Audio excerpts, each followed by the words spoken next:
Hi friends, ఈరోజు ఇదిగో చిక్కుడుకాయలను రొయ్యలు కలిపి ఎగురు వండుతున్నాను. వీటికి కావాల్సినవి ఇదిగో చిక్కుడుకాయల ముందు 1/4 కేజీ తీసి ఉడకబెట్టుకొని ఉప్పు పసుపు వేసి ఉడకబెట్టుకున్నాను. ఒక విజిల్ రానిచ్చాను. ఇలా కొంచెం ఇలా మెత్తకుంటే చాలు. దీనికి కావాల్సిన ఇదిగో కారం, ఉప్పు, ఒక ఉల్లిపాయ, ఒక పచ్చిమిరపకాయ, కొంచెం అల్లం వెల్లుల్లిపాయ పేస్ట్, కొంచెం రొయ్యలు, కరివేపాకు, చిన్న పిసరు చింతపండు గుజ్జు తీసి పెట్టుకున్నాను. ఇవన్నీ చిక్కుడుకాయలు ఉడకపెట్టుకున్న నీళ్ళు ఇందులో వేసుకోవచ్చు. చూపిస్తాను. ఇదిగో ఇప్పుడు బాండీ పెట్టాను, ఆయిల్ కూడా వేసాను. ఇదిగో పొయ్యి వెలిగిస్తున్నాను.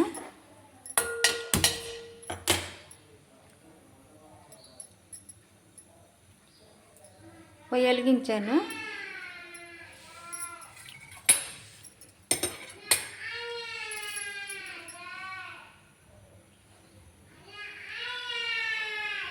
ఇప్పుడు ఆయిల్ కాచింది. ఇదిగో కొంచెం జీలకర్ర వేస్తున్నాను.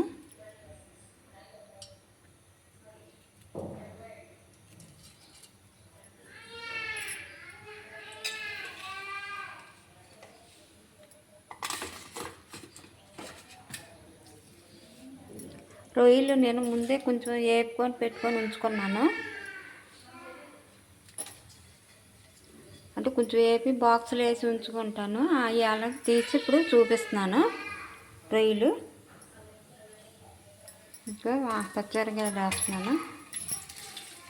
కరివేపాకు,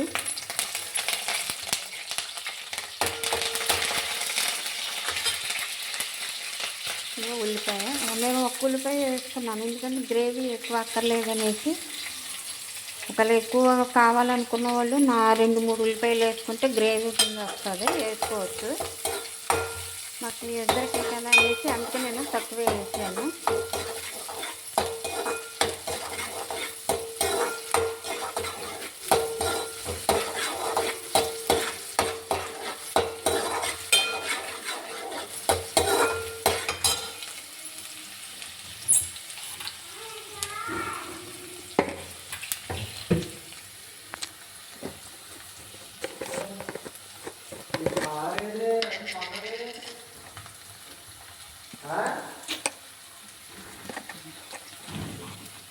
ఇక ఇప్పుడు ఇందులో పసుపు వేస్తున్నాను.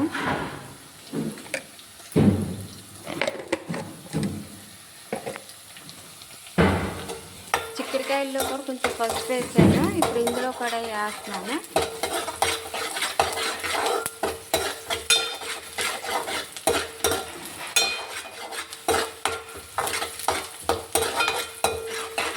ఉల్లిపాయ ముక్కలు మగ్గిన తర్వాత ఇప్పుడు ఇందులో అల్లం వెల్లుల్లిపాయ పేస్ట్ వేస్తున్నాను.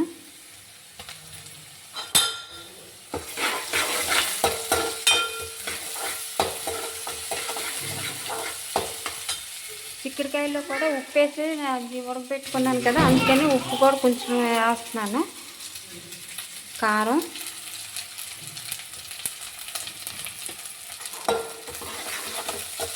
అంతా కొంచెం తగ్గించుకోవాలి. ఇది సింపుల్గా అయిపోద్ది, ఎందుకంటే మనం ఆల్రెడీ పెట్టుకున్నాం కనిపెట్టి.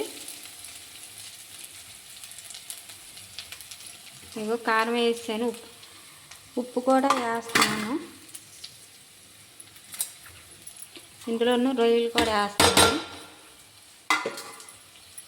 ఆల్రెడీ రొయ్యలు వేసుకొని ఉంచుకున్నాను. మళ్ళీ నూనెలోనూ ఉప్పు కారం పడుతుంది, వేగించున్నాను.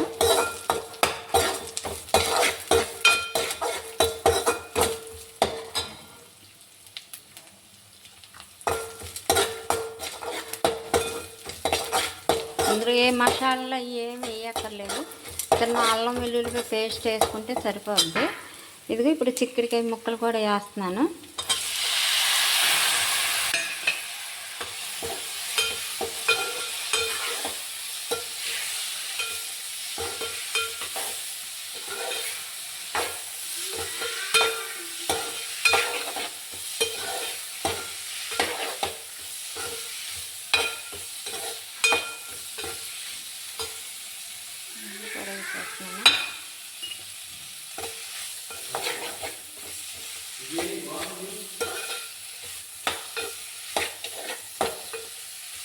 ఇది కొంచెం ఇలాగా వేగిన తర్వాత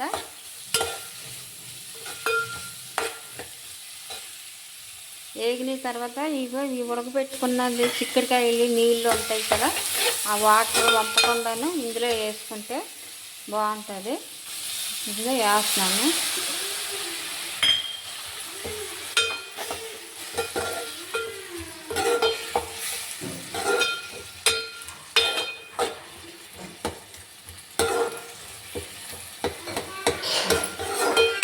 ఆల్రెడీ ఉడికిపోయినవి కనిపెట్టి చిక్కుడుకాయలు ఈ రొయ్యలు కొంచెం ఉడకాలి కనిపెట్టి కొంచెం సిమ్లో పెట్టుకొని మూత పెట్టుకుంటే ఓ 10 నిమిషాలు అలాగే అయిన తర్వాత అప్పుడు చింతపండు పులుపు వేసుకోవాలి.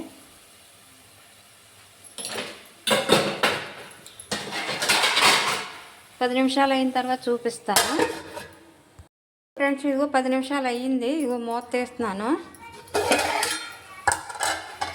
ఎందుకంటే కొంచెం సిమ్లోనే పెట్టుకోవాలి. ఇప్పుడు కొంచెం దగ్గరికి అయ్యింది కదా, ఇప్పుడు మనం చింతపండు కొంచెం పులుపు వేసుకోవాలి. ఇదిగో వేస్తున్నాను.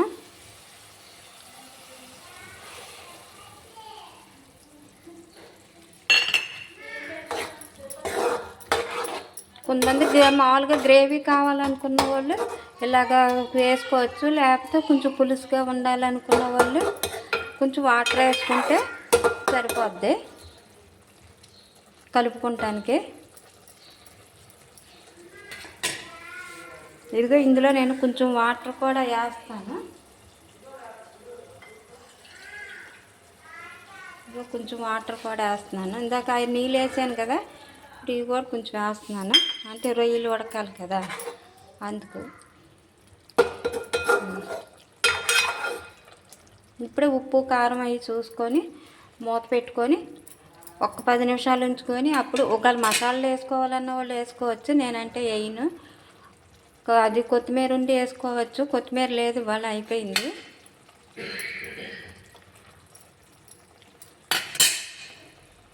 పది నిమిషాలు మూత పెట్టి ఆ తర్వాత చూపిస్తాను. హాయ్ ఫ్రెండ్స్, 10 నిమిషాలు అయ్యింది. ఇదిగో మూత తీసి చూపిస్తున్నాను. ఇదిగో కూర అయితే రెడీ అయిపోయింది.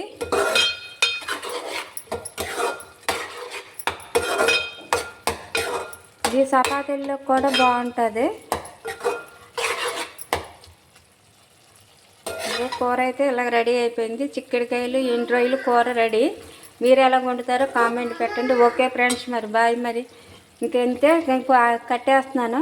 కొంతమంది గ్రేవీ కావాలనుకున్న వాళ్ళకైతే మామూలుగా కొంచెం వాటర్ ఎక్కువ వేసుకుంటే గ్రేవీ లాగా ఉంటుంది కలుపుకుంటానికి. ఇలా మామూలుగా బాగా దగ్గరగా అవ్వాలనుకుంటే ఇలాగ చేసుకుని బాగుంటుంది.